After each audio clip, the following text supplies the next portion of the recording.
Erim zinadan yugurib tushib, xursandchilikdan qichqirdi: "Dada, suyunchi bering, ota bo'laman."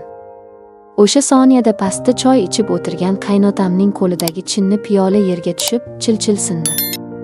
Uning yuzi oppoq qog'ozdek oqarib ketdi. U menga shunday dahshatli, qonni muzlatuvchi nigoh bilan qaradiki, men o'sha nigohdan o'zimning o'lim hukmimni o'qib oldim. Chunki qornimdagi bu bola haqiqatan ham kimdan ekanini men ham, u ham aniq bilmasdik. Assalomu alaykum, sirlarini tun qorong'usida o'z qalbida qulflab yashaydigan sabotli va dardli azizlarim. Qalbining tubida aytilmagan so'zlari, yashirin qonli jarohatlari bor insonlar, farrosh hikoyalari kanaliga xush kelibsiz. Bugun men sizni eng dahshatli psixologik tuzoqqa, inson naqadar tubanlikka borishi mumkinligini ko'rsatuvchi chinakam do'zaxga olib kiraman. Bu shunchaki hikoya emas. Bu o'lim bilan yuzma-yuz kelgan, qafasga tushgan ayolning chinakam faryodidir. Qulayroq joylashib oling, biz boshladik. Mening ismim Zulayho. Andijonning eng chiroyli va sokin tumanlaridan birida halol mehnati bilan ro'zg'or tebratadigan oddiygina o'qituvchi oilasida tug'ilib o'sdim. 20 yoshimda mening taqdirimni butunlay ostin-ustun qilgan o'sha sovchilar keldi. Shaharning eng badavlat, hammaga so'zi o'tadigan katta tijoratchisi O'ktam akaning xonadonidan edilar. Ota-onam bu taklifdan quvonib ketishdi. "Qizim, tayyor qasrga tushyapsan. Kuyov bola Farruh ham aqlli yigit ekan. Seni kaftida ko'tarib yurishadi", dedi onam ko'zida yosh bilan. Men rozi bo'ldim. Ozbek qizi uchun ota-onaning so'zi qonun. To'yimiz juda dabdabali o'tdi. Men haqiqatan ham ertaklardagidek qasrga, 3 qavatli dang'illama hovliga kelin bo'lib tushdim.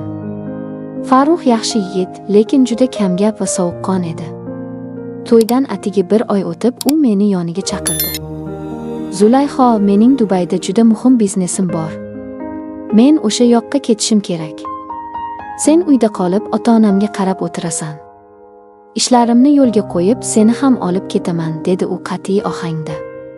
Yangi kelin uchun bu og'ir zarba edi. Lekin men indamay rozi bo'ldim. U ketdi. Farruh ketgach, men bu ulkan, sovuq qasrda yolg'iz qoldim. Qaynonam Nodira opa juda kasalmand ayol edi. Uning qandli diabeti bor, kunining ko'p qismini yotoqda, qandaydir kuchli dorilar ta'sirida uyquda o'tkazardi. Uyning haqiqiy va yagona xo'jayini qaynotam O'ktam aka edi. U 50 yoshlardan oshgan, juda bo'ydor, sochlariga oq oralagan bo'lsa-da, o'ziga e'tibor beradigan, nigohi o'tkir odam edi. Boshida hammasi yaxshi edi. Men erta tongdan turib uylarni tozalardim, mazali ovqatlar qilardim. O'ktam aka menga "qizim" deb muomala qilardi. Ammo Farruh ketganiga 3 oy bo'lganda hammasi butunlay o'zgara boshladi. Bir kuni kechqurun qaynonam dori ichib qattiq uxlab yotganda, men oshxonada ishlarimni tugatayotgandim. O'ktam aka kirdi. "Charchamadingmi, qizim?" dedi u kutilmaganda juda muloyim ovozda. Men hayron bo'lib, "Yo'q, dadajon. Choy damlab beraymi?" dedim. U indamay stulga o'tirdi va ko'zini mendan uzmay tikilib qoldi. Uning nigohida ota va kelin o'rtasidagi hurmat emas, qandaydir tushunarsiz, qonni muzlatuvchi va yirtqichlarga xos bir narsa bor edi. "Farruh xat qilyapti. O'zining shunday go'zal xotinini tashlab, kofirlar yurtida yuribdi", dedi u chuqur xo'rsinib. Men yerga qaradim. U yoshlik, go'zallik nimaligini tushunmaydi. "Sen bu yerda xazon bo'lyapsan, Zulayho." U o'rnidan turib orqamdan yaqinlashdi. Mening yuragim qattiq ura boshladi. Uning issiq, qattiq qo'li yelkamga qo'yildi. Men tok urgandek seskanib ketdim. "Men senga faqat qaynota emas, sirdosh ham bo'la olaman", deb pichirladi u. Uning qo'li yelkamdan biroz pastroqqa siljiganda, men o'zimni yo'qotib qo'ydim. "Kechiring, dada, men charchadim", deb oshxonadan yugurib chiqib ketdim. Xonamga kirib eshikni qulflab oldim.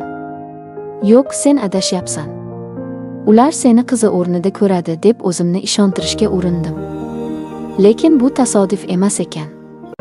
O'ktam aka menga ochiqchasiga qimmatbaho sovg'alar olib kela boshladi.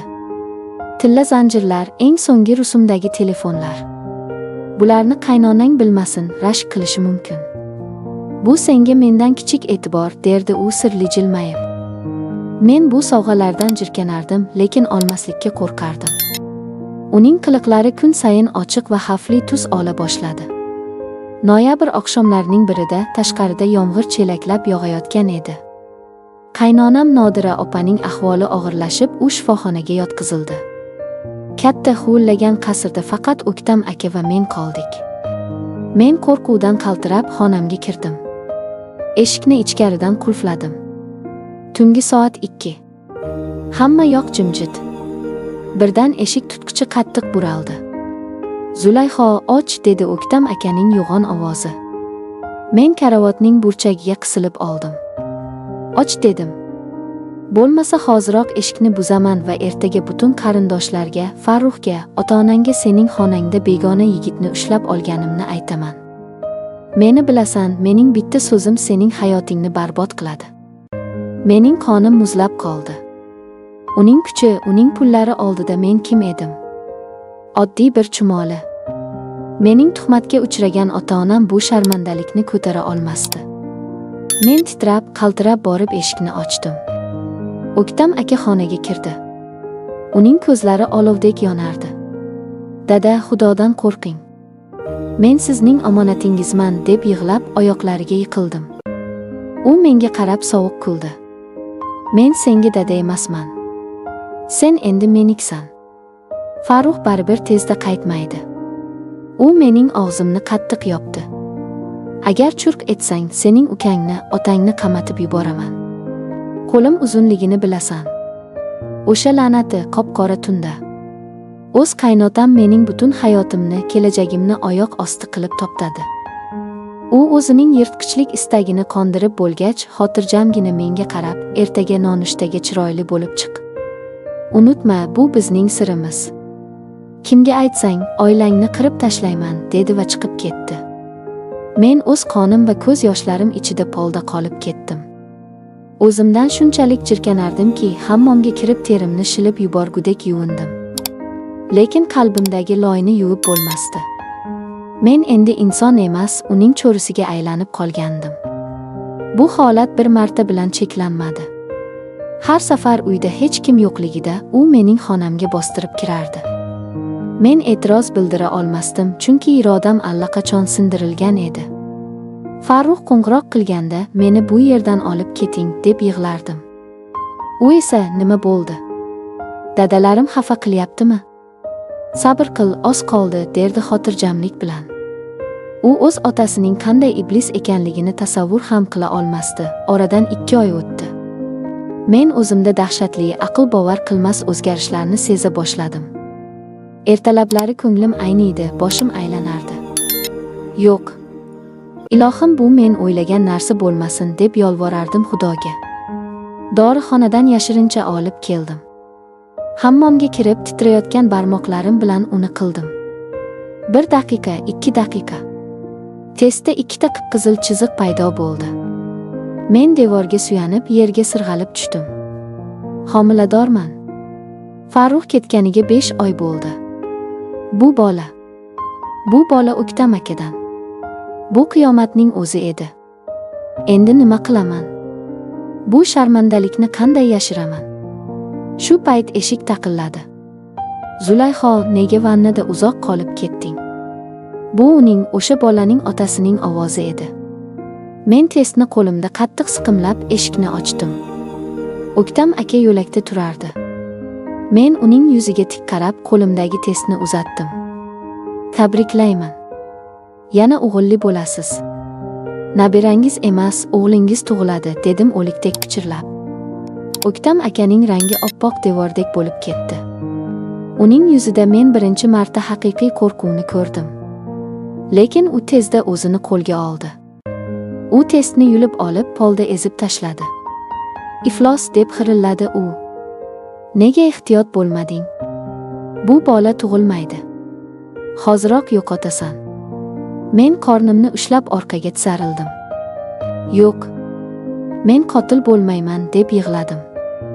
U meni sochimdan tortib, ko'zimga qonli nigoh bilan tikildi.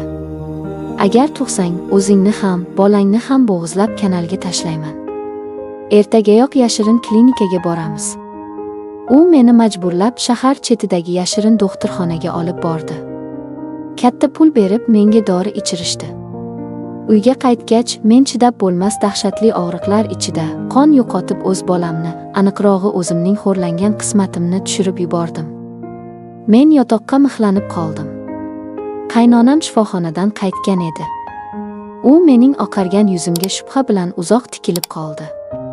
Zulayho, ko'zlaring xuddi homilador ayolnikiga o'xshab qolibdi, dedi u kutilmaganda. Mening yuragim to'xtab qoldi. Ammo u boshqa hech narsa demadi. O'ktam aka esa meni tinch qo'yadi deb o'ylagandim, ammo adashibman.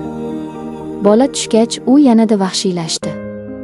Chunki qorin chiqish xavfi yo'q edi. Mening hayotim do'zaxning o'zginasiga aylandi. Va kutilmaganda Farruh muddatidan oldin 10 kundan keyin qaytishini aytib qo'ng'iroq qildi. O'ktam aka bu xabarni eshitib menga qattiq tayinladi. Ering kelyapti deb xursand bo'lasan. O'rtamizdagi hamma ishni unutasan. Agar unga bir og'iz gullasang, ota-onangni tiriklayin yoqib yuboraman. 10 kundan keyin Farruh qaytib keldi. U o'zgargan, ancha to'lishgan edi. U meni bag'riga bosdi. Lekin uning qo'llari menga tekkanda men o'zimni tortib oldim. Men uning ko'zlariga qaray olmasdim. Men ifloslangan edim. Farruh bu sovuqlikdan hayron bo'ldi. Men uni kasalman, charchadim deb aldab kelardim. Oradan bir oy o'tdi. Mening tanamda yana o'sha dahshatli alomatlar paydo bo'la boshladi. Ko'ngil aynishi, holsizlik. Yo'q. Men dorixonaga yugurib borib aqildim. Yana 2ta qizil chiziq.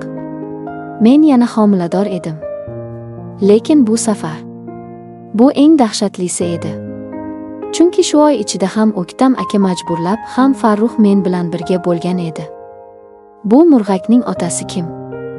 Men hammomda yig'lab o'tirganimda eshik qattiq taqilladi. Bu safar O'ktam aka emas, Farruh edi. Zulayho, och eshikni. U eshikni ochib, mening qo'limdan testni tortib oldi. Uning yuzi yorishib ketdi. Homiladormisan? Jonim, men ota bo'lamanmi? U xursandligidan meni ko'tarib oldi. Men majburan jilmaydim, lekin ichimda vulqon qaynardi. Agar bu bola O'ktam akadan bo'lsa-chi, Farruh yugurib pastga, zalga tushdi. Dada, oyi, suyunchi beringlar, men ota bo'laman. Zulayho homilador ekan deb qichqirdi u uyni boshiga ko'tarib. Men zinaning yuqorisida muzlab qotib turardim. Pastda choy ichib o'tirgan O'ktam akaning qo'lidan chinni piyola sirg'alib tushib, qarsillab sindi. Uning rangi o'likdek oqarib ketdi. U sekin boshini ko'tarib, xuddi menga tepaga qaradi. O'sha nigoh, bu o'lim nigohi edi. Biz ikkimiz ham bilardik, agar bu bola undan bo'lsa va bu fosh bo'lsa, butun oila qon daryosiga g'arq bo'lardi. U xotirjamlik niqobini tezda kiyib, o'g'lini tabrikladi. Ammo men o'sha kecha 100% ishonch hosil qildimki, O'ktam aka qanday bo'lmasin meni va bu bolani o'ldiradi. U o'z sirini yashirish uchun har qanday pastkashlikdan tab tortmaydi. Men o'sha tunda qochishga qaror qildim. Men bu uyda bir kecha ham qola olmasdim. Tun yarmidan oqqanda kiyimlarimni yig'ishtirdim va orqa eshikdan qochib chiqdim. Hech kimga indamadim, qayoqqa borishni ham bilmasdim.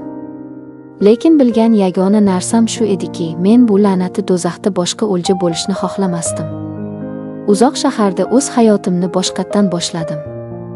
Farruh izladi, lekin men unga ro'baro kelmadim. Chunki haqiqat uni ham o'ldirardi. Azizlarim, insoniylik, vijdon va or-nomus degan tushunchalar ba'zan eng yaqin insonlarimiz tomonidan shafqatsizlarcha toptalishi mumkin ekan.